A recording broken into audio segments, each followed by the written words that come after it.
안녕하세요, 배지 원장입니다. 자, 우리 윤동주의 또 다른 고향 들어가 볼까요?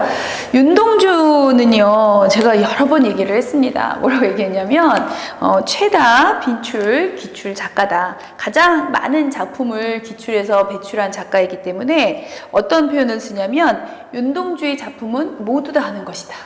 그냥 너희가 할 수 있는 한 윤동주의 작품을 보는 순간 하고 또 하고 공부하고, 더군다나 그 작품이 EBS에 쓰였다면, 나왔다면 아유 말을 무엇하겠습니까? 그러니까 해야죠. 자, 윤동주의 시에 대해서 제가 이미 한번 했습니다만 조금 불안한 마음에 한 번만 더 거론만 할게. 자, 윤동주의 시는 어려워요. 특히나 여러분이 낯선 시를 보면 더더욱 어렵습니다. 어려운 이유가 뭐냐면 고도의 상징성이 쓰였거든. 어떤 상징인지 알고 있지요? 한 번만 더 얘기하겠습니다. 윤동주는 자아, 그러니까 화자로서 나오는 나라고 하는 자아가 혼자 나오지 않거든요. 대부분은 둘이 나오죠. 알고 있지? 부정적 자와 긍정적 자로 나오잖아. 그래서 왜 부정적 자는 현실의 지금의 나는 너무 부정적이야. 왜? 일제강점기에 지식인으로서의 내가 너무나 부끄럽거든요. 그래서 부끄러움을 느끼면서 좀 더 긍정적 자, 그러니까 내가 원하는 내 마음속에 이상적 자는 이런 모습이야. 일제강점기에 너무나 적극적으로 저항하며 잘 대응하는 지식인의 모습이었으면 좋겠어요. 그래서 이걸 추구한다. 반드시 이루고야 말리라. 내 본질, 즉 이상적 자를 찾으리라 라고 얘기를 한다는 건 매우 의지적이면서 결국은 현실 극복 의지가 드러나는 것이다. 그래서 윤동주 씨는 요거에 초점을 맞춰야 하고, 그래야만 윤동주 씨가 완성이 된다. 이 상징성을 찾는 거 쉽지 않았죠. 자, 그런데 또 다른 고향은요, 조금 더 어려울 수 있는 게 자아가 셋이 나와요. 둘만 더 어려울 판인데 둘도 짜증나 사실. 그런데 셋이 나오니 이 셋을 잘 구별한다, 이게 초점이어서 제가 이 작품 사실은 여러분들이 뭐 처음 보는 거 아니겠지만 수업을 들을 때마다 명백히 이해 못했던 학생들도 있을 것 같고, 그래서 제가 이걸 정리하듯 수업을 할 테니까, 사실은 문맥상 따져서 얘들아 여기서의 뜻은, 그러니까 저 앞뒤 문맥을 보니까 이거야 이렇게 해도 좋지만 그렇게 하는 거지만 원래 수업은. 근데 얘는 이제 EBS인데다가 이제 워낙 중요한 작품이어서 제가 잘 정리해 드릴 테니까 그냥 필기를 하시면서 쫓아오시면 되겠습니다. 수업 들으면 이해가 돼요. 자, 들어갑니다. 자, 윤동주의 특징 기억해? 부정적 자고 이런 거. 자, 들어가겠습니다.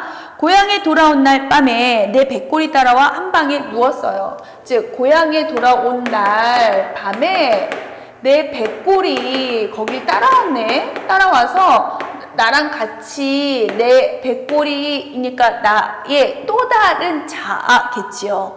와서 한 방에 같이 누웠어요. 그러니 고향 중에서도 자신의 방이 있을 겁니다. 그런데 그 방 자체가 밑에 보면 어두운 방은 이라고 나와 있을 거예요. 그러니 어두운 방에 와서 누웠어요.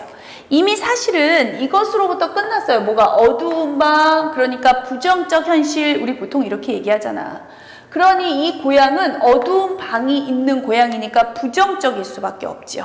일반적으로 이 작품을 공부를 할 때 어두운 방을 우리 폐쇄적이야 라고 표현을 합니다. 왜냐고요? 뒤를 좀 더 볼게요.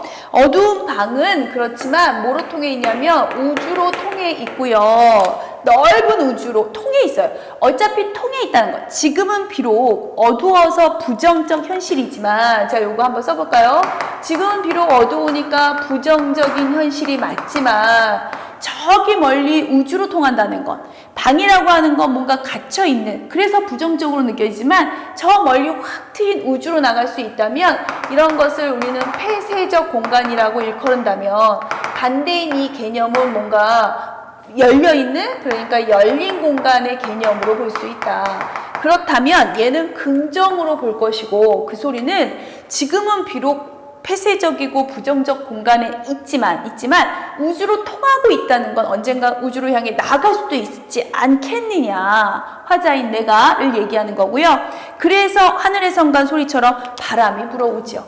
어디선가 바람이 휘하니 불어와서, 요 바람의 이미지는 그냥 바로 갈게요. 화자가 성찰을 하게 만들어주는 성찰 매개체입니다.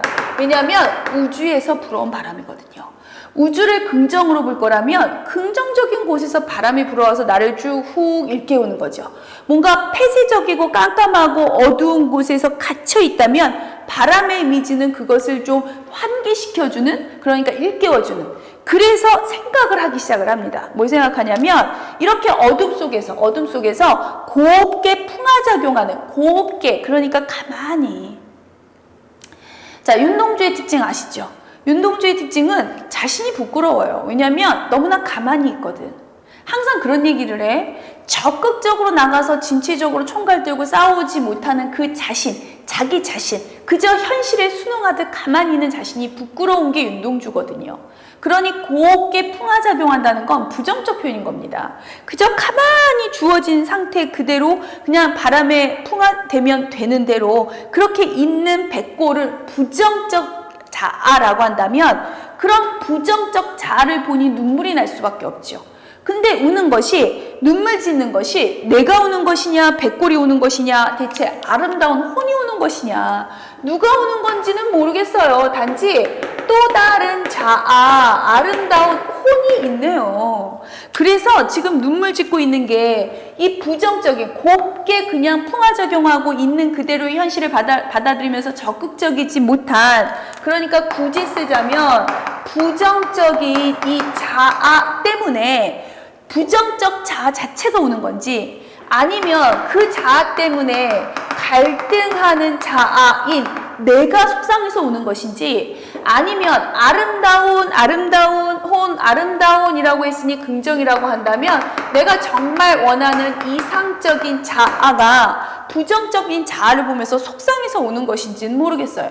이 자체도, 어느 것이 오는지 모르겠어, 이 자체도 갈등하는 이미지거든. 자, 어찌됐건 뭐뭐 우는 것이냐 EBS에서 유사한 식구가 반복됐습니다 라고 하는 표현을 써요. 자, 어찌됐건 지조 높은 개가 있네요.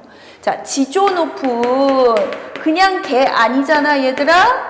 그냥 개 평범하지 않아. 지조가 높아요. 그러니 긍정적 소재일 것이고요. 지조 높은 개가 밤을 새워서 어둠을 짓죠. 어둠이 부정적인 것이라면 부정을 보고 지저대잖아요. 부정을 보고 지저대는 거니까 참 지조 깊죠. 그러기 쉽지 않죠. 얘들아, 나쁜 거 불의를 보고 마구 소리칠 수 있는 존재. 그러니까 긍정적인 존재고요. 어둠을 짓는 개는, 그러니까 얘는 마치 어둠을 보고 짓는 것일 것 같지만 그 어둠을 보고 짓는 개는 나를 보고 짓는 것일 것이다. 그러니 나도 부정적인 현상을 하고 있으니까 지저대는 거죠. 각성해라. 자, 부정적인 거 벗어버려라. 가라. 부정적인 현실에서 떠나라. 그래서 나를 보고 쫓는 것일 거야. 그래서 가자. 항상 청유형, 명령형은 화자가 원하는 거기 때문에 긍정, 가기를 원해요. 어디로 가기를 원하냐면 쫓기우는 사람처럼 가자. 지금 쫓김을 당하고 있잖아. 백골 몰래, 왜? 백골은 부정적 존재거든요. 아름다운 또 다른 고향에 가자. 자, 또 다른 고향이라고 얘기했지만 이건 제목이었고요. 앞에 수식어구가 아름다운이라고 있기 때문에 이 고향과는 다른, 그러니까 긍정적인, 그러니까 우리의 지금 부정적인 고향, 부정적 현실이라면 또 다른 고향, 아름다운, 그러니까 긍정적 현실이 있는, 뭐 예를 들어서 조국 독립이 된 상황, 이상적인 상황, 뭐 해도 상관없고요. 어쨌든 이제 그쪽으로 가자. 자, 쫓기고 있잖아. 하지만 쫓기는 게 다행이에요. 왜? 긍정적으로 갈 거니까. 긍정적으로 가라고 쫓는 걸 거거든요. 왜? 걔는 긍정, 지조 높은 개거든요. 부정으로 가라고 쫓을 리가 있겠습니까? 그러니 또 다른 고향으로 가자. 이 또 다른 고향에는 아마도 아름다운 혼이 있겠죠. 내가 원하는 이상적 자아가 존재하는 곳일 겁니다. 그런 이상적 자아로 이상적 공간에서 이상적 현실 속에서 살고자 하는 의지를 드러내고 있죠. 가자를 반복했다는 건 어쨌든 청유형과 명령형, 자신의 의지를 다지기 위해서 하는 표현이거든요. 그러니 이상적 공간에 대한 어떤 굳은 의지를 잘 나타내주는 윤동주의 시입니다. 자, 윤동주 보셨죠? 이렇게 자아가 3개가 나오니까 복잡한 건데, 그래서 얘가 뭐 갈등하는 자아니 어쩌니 하지만 중요한 건 크게 명백히 부정적이고 이쪽이 긍정적입니다. 이 정도 구별하실 수 있으시면 되고요. 자, EBS에서 한 표현 하나요. 자, 우주를 뭐라고 했냐면 화자가, 자, 요거 우주 요거 좀 이쪽으로 뽑을까요? 자, 이거를 뭐라고 EBS에 되냐면 화자가 뭐라고 했냐면 현실에서, 물론 EBS에서는 현실에서라고 했지만 저 같으면 부정적 현실에서라고 했을 것 같아요. 벗어나게